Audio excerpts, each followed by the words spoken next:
NGAD Next Generation Air Dominance, successor to the F-22 Raptor Ultra Stealth. The Air Force began the contractor selection process for its next-generation air dominance fighter, releasing a confidential request to the industry for engineering development and manufacturing.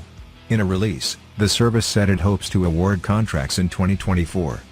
The NGAD is the successor to the Air Force's Ultra Stealth and top-secret F-22 Raptor, which the service says should be retired around 2030 as its capabilities will be overcome by systems fielded by China and potentially another global competitor. Solicitation details classified for NGAD classified program.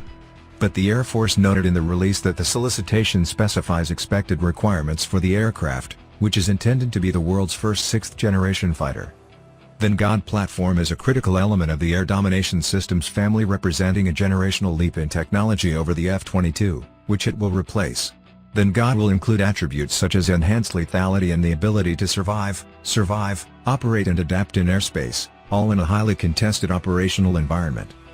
The Air Force release notes NGAD will perform counter-air missions and can engage ground targets. The platform will also have some ground attack capability to provide theater commanders.